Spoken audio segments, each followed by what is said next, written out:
се програмират синергично.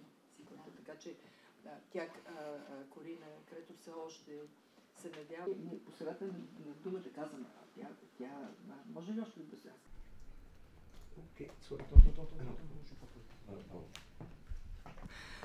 Моите съболезнования на семействата на загиналите и на всички пострадали от трагедията в Хитрино.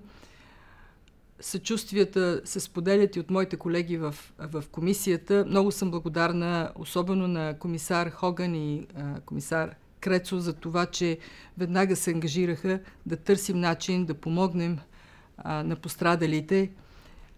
Мога да споделя, че имаме работна група, която постигна споразумение за това да насочим 20 милиона лева веднага към общината и да благодаря на правителството, на министър Танева за това, че тя е тук.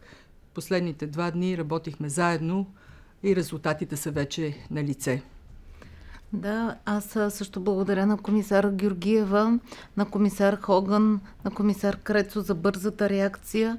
Благодарение на общите усилия бързо в тези 2 дни може да обявим, че 20 милиона лева ще бъдат целево насочени за подкрепа на инфраструктурата в община Хитрино за справяне с последствията от взрива. Като проектна готовност има за 8 милиона лева за ВиК, път, улица.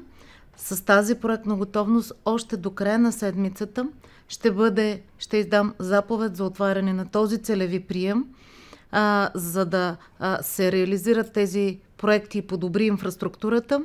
С кмета на общината, екип от Министерството на земеделието и храните води разговори за проектна готовност за справяне с последиците от взрива. Остатъка от тази сума ще бъде пусната веднага при тази проектна готовност, за да може до следващата година края да се оправят всички щети. Искам да уверя всички жители на общината, че ние мислим за тях, съпричастни сме, включително и Европейската комисия, така че всичко, което е възможно да бъде направено бързо, така че да се заличат физически щетите от бедствието, което ни сполетя. И да знаят хората, че ние всички сме с вас.